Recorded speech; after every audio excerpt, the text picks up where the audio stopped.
Hi friends, మేము గోకర్ణ నుంచి తిరిగి మళ్ళీ మురుదేశ్వర్ టెంపుల్‌కి వచ్చామండి. ఇవి 2 దగ్గరగానే ఉంటాయి. ఇది మురుదేశ్వర్ టెంపుల్. ఈ టెంపుల్ గుడికి ముందుగానే పెద్ద గోపురం ఉంటుందండి. ఇది భారతదేశంలోనే రెండవ అతిపెద్ద గోపురం అండి.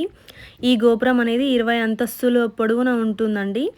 ఈ గోపురం 18వ అంతస్తు వెళ్ళే వరకు మనకు అనుమతి అనేది ఉంటుందండి. మనం అక్కడి వరకి వెళ్ళొచ్చు. ఇలా టెంపుల్ లోపలికి వెళ్ళిన తర్వాత మనకి రైట్ సైడ్‌లో టికెట్స్ ఇచ్చేది ఒకటి కౌంటర్ ఉంటుందండి. అలాగే లిఫ్ట్ ఉంటుంది. లిఫ్ట్ ఎందుకు అంటే ఇప్పుడు మనం చూసాం గదండీ! పైకి టెంపుల్ ఎంత పెద్దగుందో అంత పైకి అన్ని ఫ్లోర్స్‌కి లిఫ్ట్ అవైలబుల్‌గా ఉంటదండి. మనం అంత పైకి వెళ్ళి పక్కన ఉన్న సముద్రాన్ని చూడ్డానికి కూడా వాళ్ళు ఈ ఫెసిలిటీస్ పెట్టారు. ఇక్కడ లిఫ్ట్ ఎక్కడానికి ఒక లిఫ్ట్, దిగడానికి ఒక లిఫ్ట్, ఒక 2 లిఫ్ట్‌లు ఉన్నాయండి. ఇవే అవి. ఇది ప్రసాదం కౌంటర్ అండి. తర్వాత అభిషేకాలు, తర్వాత ఏమన్నా చేసుకోవడానికి టికెట్స్ అన్నమాట ఇక్కడ అవైలబుల్‌గా ఉంటాయి లెఫ్ట్ సైడ్‌లో. తర్వాత మేమేం చేసామంటే టెంపుల్‌కి ఫస్ట్ వెళ్ళకుండా పైకి వెళ్ళి ఫస్ట్ సముద్రాన్ని చూసి, పైనుంచి అసలు మనకి ఏ విధంగా కనపడుతుందో చూద్దాం అన్నట్టు మేము ఫస్ట్ అక్కడికెళ్ళామండి. జస్ట్ ఇలా ఒక క్లిప్ వీడియో తీస్తే మీకు అర్థమవుతుందని ఈ విధంగా వీడియో తీసి మేము తర్వాత పైకి వెళ్ళామండి. పైకి వెళ్ళిన తర్వాత పైన మేము సముద్రంది వ్యూ చూసామండి. అసలెంత బావుందో అసలు. ఈ సముద్రాన్ని చూడ్డానికి 2 కళ్ళు సరిపోవట్లేదండి. అంత పెద్దగా ఉంది అసలు. నిజంగా దాని ముందు రిసార్ట్స్ ఉన్నాయి. అంటే వీకెండ్‌కొచ్చిన వాళ్ళు అలా రిసార్ట్స్ తీసుకొని అక్కడ ముందు నిల్చుంటే వాళ్ళకి సముద్రం అనేది ఈజీగా కనబడుతుంది గదండీ! అసలు ఈ వ్యూ రిసార్ట్స్‌కి ముందు ఉంటే చూడ్డానికి గూడా చాలా బావుంటుంది కదండీ! ఈ విధంగా ఎంత దూరమైనా మన కంటి చూపు మేర వరకి కనబడుతూనే ఉందండి. ఇంకా అది మనకు కనబడకుండా, చూడకుండా వదిలేసినా కూడా తెలియనట్టు మొత్తం అదే ఉందండి సముద్రం. అసలు ఇట్లా ఎప్పుడు నేనెక్కడ చూడలేదు. ఇంత పెద్ద టెంపుల్ చూడడం ఇదే ఫస్ట్ టైమ్. టెంపుల్ ఇలా ఇంత పెద్దగా ఉండడం ఇదే ఫస్ట్ టైమ్. అలాగే సముద్రం కూడా ఇంత పెద్దది చూడడం కూడా ఇదే ఫస్ట్ టైమ్ అండి. అసలెంత చెప్పినా తక్కువే. ఇక్కడ బోటింగ్ కూడా ఉందండి. సముద్రం పైన బోటింగ్స్ తీసుకెళ్తున్నట్టున్నారండి. ఎన్ని బోట్స్ తిరుగుతున్నాయో చూడండి. చాలా అనిపిచ్చింది చూడ్డానికి మాత్రం. 2 వైపులా ఉందండి. మధ్యలో టెంపుల్ ఉంటుంది. సముద్రం 2 వైపులా ఉంటుంది. కాకపోతే మధ్యలో మనకి టెంపుల్ అనేది ఉంటుందండి. మళ్ళీ ఈ టెంపుల్ మధ్యలో ఇలా ఉండడము, తర్వాత టెంపుల్ దగ్గర వరకు గూడా వాటర్ చూడండి అసలెలా ఉందో. ఎంత దగ్గరగా ఉన్నాయో వాటర్. మళ్ళీ టెంపుల్ దగ్గర మాత్రం అసలు లేనే లేదు. ఓన్లీ టెంపుల్ ఏరియా వరకు మాత్రమే ఖాళీ. వాటర్ లేకుండా ఉందండి. సముద్రము లేకుండా ఉందసలు. అందుకనే ఈ వ్యూ ఇంత బావుంది చూడ్డానికి మనకి. ఇది శివుని యొక్క స్టాచ్యూ అండి. ఇది గూడా చాలా పెద్దగుంది. మీకు వీడియోలో చాలా చిన్నగా అనిపిస్తున్నట్టుంది గానీ, చూడ్డానికి చాలా పెద్దగుందండి. ఇది నేను అంత పైనుంచి తీస్తున్నా గాబట్టి మీకు చూడ్డానికి చిన్నగా అనిపిస్తుంది. నేను కిందికి వెళ్ళినప్పుడు వీడియో తీశానండి. అది గూడా ఈ వీడియోలో వస్తుంది. మీరే చూడండి. రెండిటికి డిఫరెన్స్ మీకే తెలిసిపోతుందండి. అసలు ఎంత డిఫరెన్స్ ఉంది అనేది మీకు తెలిసిపోతుంది. ఇది రైట్ సైడ్ ఉన్నదండి. ఈ విధంగా ముందు నుంచి చూస్తే మేమిప్పుడు 15థ్ ఫ్లోరు, 17థ్ ఫ్లోర్ దగ్గర ఉన్నామండి. అక్కడి నుంచి మేము వీడియో తీసాము. అంత హైట్ నుంచి ఇంత చిన్నగా అనిపిస్తుంది మీకసలు. ఇది రైట్ సైడ్ గూడా మళ్ళీ సేమ్ సముద్రమే ఉంటుందండి. ఇటు సైడ్ టెంపుల్‌కి రైట్ సైడ్ గూడా మళ్ళీ సముద్రమే ఉంటుంది అండి. ఇక్కడ ఇదంతా గార్డెనింగ్ ఇదంతా మేమెళ్లి చూసామండి. ఆ స్టెప్స్ ఎక్కి పైకి లోపలికెళ్ళాము. ఇది రైట్ సైడ్ అండి. ఇప్పుడు ఈ రైట్ సైడ్‌లో అసలు ఇదొక టౌన్ అండి మురుదేశ్వర్ అనేది. ఈ టౌన్‌లో చూడండి అసలు టౌన్‌కి ఎంత దగ్గరగా సముద్రం అనేది ఉందో. ఇక్కడ మొత్తం షాపింగ్ ఏరియా అండి ఇది కిందంతా. షాపింగ్ ఏరియా, రిసార్ట్స్ ఇవన్నీ ఇక్కడ దగ్గరగా ఉన్నాయండి. ఎందుకంటే మామూలుగా వీకెండ్స్ అలా ఉన్నప్పుడు వచ్చి ఇక్కడ ఎంజాయ్ చేయడానికి, చిల్ అవ్వడానికి చాలామంది వస్తుండొచ్చు. నాకు చూస్తే అలానే అనిపిచ్చింది. ఇలా చూసి ఇక్కడ చాలా మంది బాగా ఎంజాయ్ చేస్తున్నారండి ఇక్కడ. ఇక్కడ నుంచి మనకు చూస్తే ఇంత హైట్‌లో ఉన్నాం చూడండి మేమసలు. ఇంత హైట్ నుంచి అసలు ఆ గాలి, ఆ వెంటిలేషన్, ఆ వైబ్ అసలు మాటల్లో చెప్పలేకపోతున్నానండి. కానీ చాలా బాగుంది. వీలైతే మీకు కూడా వెళ్ళాలనుండి, చూడాలని అనుకుంటే నిజంగా అసలు ఇలాంటి చూడాల్సిన ప్లేస్‌లో ఇది బెస్ట్ ప్లేస్ అండి. అసలు బెస్ట్ టెంపుల్, బెస్ట్ ప్లేస్ మంచి వ్యూ ఉందండి ఇక్కడ. ఎవరికైతే బీచెస్‌కెళ్ళడం బాగా ఇష్టం ఉంటుందో అట్లాంటి వాళ్ళు నిజంగా వెళ్లి చూడొచ్చండి ఇక్కడికి. అంత బావుంది. ఎందుకంటే చాలా మందికి బీచ్ దగ్గరికెళ్ళి ఎంజాయ్ చేయడం అంటే చాలా మందికి ఇష్టం ఉంటుంది కదండీ! అందుకని అలా చెప్పాను. మీకు ఇష్టం ఉంటే వెళ్ళొచ్చు. తర్వాత మేము కిందికొచ్చేసామండి. ఇది టెంపుల్ అండి మురుడేశ్వర్ టెంపుల్ మెయిన్ టెంపుల్ ఇది. అది గోపురం లోపట ఇప్పుడు గోల్డెన్ కలర్‌లో ఉన్నది మెయిన్ టెంపుల్ అండి. ఆ టెంపుల్ పక్కన ఉన్నది వినాయకుని టెంపుల్. ఇక్కడ గూడా టికెట్స్ డీటెయిల్స్ అన్నీ ఇక్కడ ఉన్నాయండి. ఇలా ఉంటుంది లోపట దేవుడు. తర్వాత అక్కడ దర్శనం చేసుకున్న తర్వాత ఇక్కడ లోపటికొచ్చి ఇక్కడ దేవుడిని దర్శనం చేసుకొని మేమిలా వెళ్ళామండి. ఇక్కడ సుబ్రహ్మణ్యం స్వామి, తర్వాత పార్వతీ అమ్మవారు, ప్రతి దేవుడు ఒక్కొక్క చిన్న చిన్న టెంపుల్స్‌లో ఇలా పెట్టారండి. ఇక్కడున్న ఈ పార్వతీదేవికి గూడా మేము నమస్కారం జేసుకున్నాం. చూసారా ఇక్కడ పైన మళ్ళీ శివుని స్టాచ్యూ కనబడుతుంది. ఇక్కడ దర్శనం జేసుకున్న తర్వాత మళ్ళీ ఒకసారి ఓవరాల్‌గా టెంపుల్‌ని చూపిచ్చాను చూడండి ఏ విధంగా ఉందో. ఈ టెంపుల్‌కి ఎదురుగా ఇక్కడ శ్రీ పాలమట్టం గూడా ఇక్కడ ఉందండి. ఇది మెయిన్ టెంపుల్ పక్కలనే ఉందండి. ఇక్కడ నుంచి మేము మళ్ళీ పైన ఇప్పుడు ఇందాక శివుని స్టాచ్యూది ఉంది చూసాం గదండీ! దానికోసం స్టెప్స్ ఎక్కాము. అప్పుడు నంది చూస్తే పైనుంచి మనకెలా అనిపిచ్చింది? చాలా చిన్నదిగా అనిపించింది. కానీ ఇక్కడ చూస్తే చాలా పెద్దదిగా ఉందండి. అక్కడి నుంచి కొంచెం ముందుకొచ్చేసి ఇక్కడ వెళ్తే ఈ స్టెప్స్ నుంచి లోపటికి వెళ్తే ఇప్పుడు మనం పైన జూసిన శివుని స్టాచ్యూ లోపటికి వెళ్తున్నట్టండి. వాళ్ళు స్టాచ్యూ లోపట ఏ విధంగా కట్టారనేది కూడా నేను మీకు వీడియో తీశాను. అది గూడా చూపిస్తాను. ఇది బయట అండి. ఇప్పుడు ఇక్కడ మేము టికెట్స్ తీసుకొని లోపటికి వెళ్ళాము. ఇక్కడ ఈ విధంగా లోపటికి వెళ్ళిన తర్వాత ఈ మురుడేశ్వర్ టెంపుల్ యొక్క కథ స్టోరీని ఈ విధంగా వాళ్ళు బొమ్మ రూపంలో చెప్పారండి. మురుడేశ్వర్ ఆలయం కర్ణాటకలోని భట్కల్ సమీపంలో ఉంది. ఇది అరేబియా సముద్ర తీరంలో అద్భుతంగా నిలిచి ఉండే శివాలయంగా ప్రసిద్ధి చెందిందండి. దీనికి సంబంధించిన కథ గోకర్ణ ఆత్మలింగంలో కథలోని భాగమే అండి.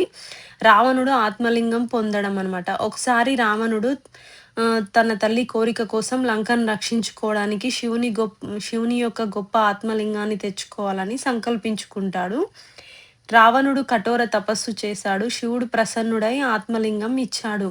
అయితే ఒక షరతు కూడా పెట్టాడండి. ఎక్కడ భూమిపై ఉంచితే అక్కడ శాశ్వతంగా స్థిరపడుతుంది అని షరతు పెట్టి ఇస్తాడనమాట. రావణుడు దానిని లంకకు తీసుకెళ్లడం ప్రారంభించాడు. తర్వాత దేవతలు అందరూ తెలుసుకున్నారు. ఆత్మలింగం లంకకు వెళ్తే ప్రపంచానికి వినాశనం వస్తుంది. అందుకే విష్ణువు, గణేశుడు కలిసి యుక్తి వేశారు. రావణుడు గోకర్ణ ప్రాంతానికి చేరుకున్నప్పుడే సాయంత్రం సంధ్యాకాలం వచ్చింది. అతనికి పూజ చేయాలి. అప్పుడే గణేశుడు బాలుడి రూపంలో ప్రత్యక్షమై రావణుడు నేను సంధ్యావందనం చేసేంత వరకు ఈ లింగాన్ని పట్టుకో అని గణేశునికి అడిగాడు. గణేశుడు చెప్పాడు 3 సార్లు పిలుస్తాను.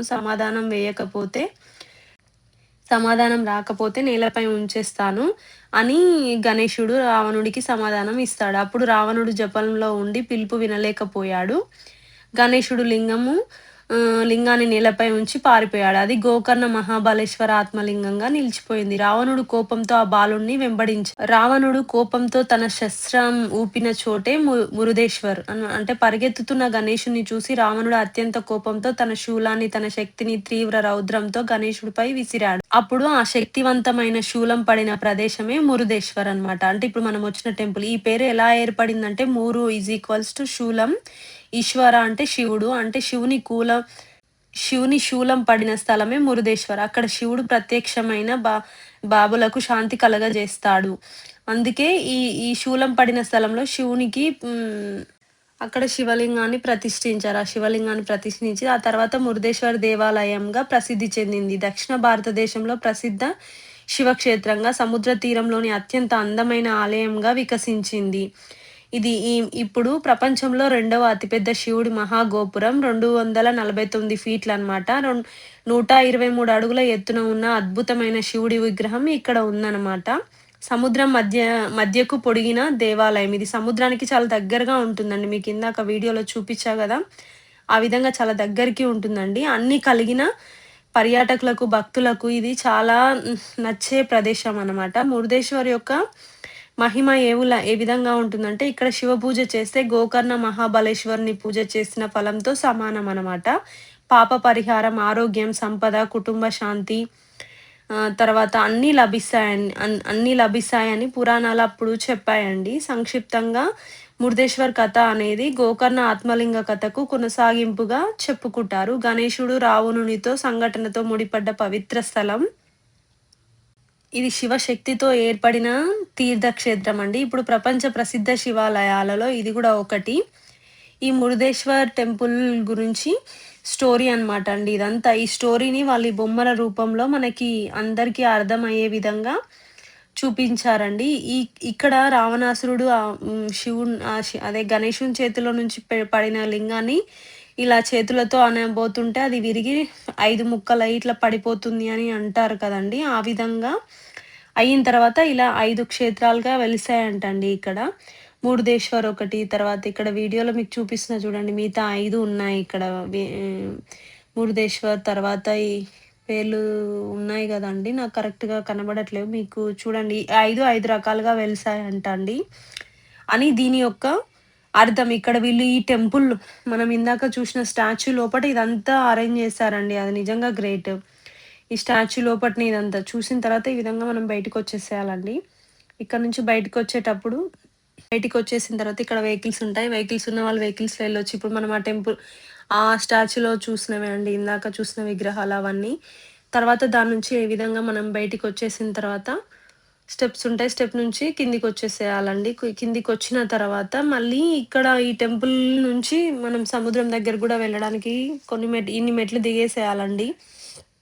ఇది దాటిన తర్వాత పైన శనీశ్వర టెంపుల్, తర్వాత గార్డెన్, తర్వాత ఇంకొన్ని అరేంజ్‌మెంట్స్ గూడా పైన చేశారండి. కొంచెం సిట్టింగ్ కూర్చోడానికి పార్క్ అలా గూడా అవైలబుల్‌గా ఉందండి. అవన్నీ చూసుకొని మనం కిందికొచ్చేసేయాలి. కిందికొచ్చిన తర్వాత మనం మళ్ళీ సముద్రం దగ్గరికి వెళ్లి చూడొచ్చు వ్యూ ఏ విధంగా ఉంది అనేది.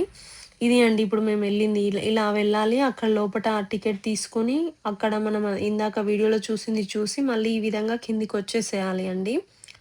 ఇదంతా పార్క్ అండి. ఇదంతా మొత్తం పార్క్. ఇక్కడ మామూలుగా మనం టైర్డ్ అయితే అలా రిలాక్స్ అవ్వడానికన్నట్టు అలా అరేంజ్ చేశారు. ఇది మాత్రం సూపరుందండి. మీకు నైట్ టైమ్‌లో అది గూడా చూపిస్తా ఏ విధంగా ఉందో. ఇది ఓవరాల్ టెంపుల్ వ్యూ అండి. ఎంత బావుంది చూడండి. మీకంతా చాలా దగ్గర నుంచి మొత్తం ఇంకా దాన్ని కలరేయడానికి ఈ విధంగా ఫిక్స్ చేశారంట అవన్నీ. ఇప్పుడు మళ్ళీ నెక్స్ట్ టైమ్ వచ్చే వరకు మొత్తం కలరింగ్‌తో బాగా కనబడుతుండొచ్చండి. సూపరుందండి చూడ్డానికి మాత్రం. ఈ విధంగా మేము కిందికొచ్చేసామండి. వచ్చిన తర్వాత బీచ్‌కెళ్ళాము. అక్కడ గూడా చాలా బావుందండి. ఈవినింగ్ అయింది మేము అక్కడి నుంచి ఇక్కడికొచ్చేసే వరకు. ఈవినింగ్ అయితే అసలు బీచ్ దగ్గర చాలా బావుంటుంది గదండీ! ఈవినింగ్ టైంలో అసలు ఆ లైట్స్ చూడండి. ఉంది గదండీ! గోల్డ్ కలర్‌లో కనబడేదే మెయిన్ టెంపుల్ అండి. ఇది ఎంత బావుంది గదండీ! ఈవినింగ్ టైంలో చూస్తే అసలు. ఇప్పుడు దీనికి గూడా లైట్స్ వేస్తారంట అండి శివుని స్టాచ్యూకి. కాకపోతే ఇంకా వాళ్ళు వేయలేదు. ఇదంతా బీచే అండి. ఇక్కడ అందరు పిల్లలు, వాళ్ళు పెద్దలు చాలామంది చాలా హ్యాపీగా ఎంజాయ్ చేస్తున్నారండి. అంటే సెక్యూరిటీ పర్పస్ ఇక్కడ డిపార్ట్‌మెంట్ వాళ్ళు గూడా ఉన్నారండి. అంటే ఎమర్జెన్సీగా ఏమన్నా ఇబ్బంది ఉన్నా గూడా. తర్వాత ఇక్కడ నుంచి షాపింగ్ గూడా అవైలబుల్‌గా ఉంటుందంట. అదంతా షాపింగ్ ఏరియా అండి. ఆ బ్యాక్ సైడ్ కనిపిస్తున్న లైట్‌లన్నీ. మనకు కావాల్సిన ఫుడ్‌ని మనం తీసుకొనొచ్చి, ఇక్కడ బీచ్‌ని ఎంజాయ్ చేస్తూ మళ్ళీ రిటర్న్ ఎళ్ళిపోవచ్చండి. అంత బావుంది. తర్వాత ఇక్కడ బోటింగ్ చేసేవాళ్ళు గూడా బోటింగ్ చేస్తారు. కాకపోతే ఈవినింగ్ టైమ్ అయింది కాబట్టి అందరూ వెళ్ళిపోవడానికే ట్రై చేస్తున్నారు. మీకు ఈ వీడియో నచ్చితే లైక్ చేయండి. కుదిరితే వెళ్లి చూడ్డానికి ట్రై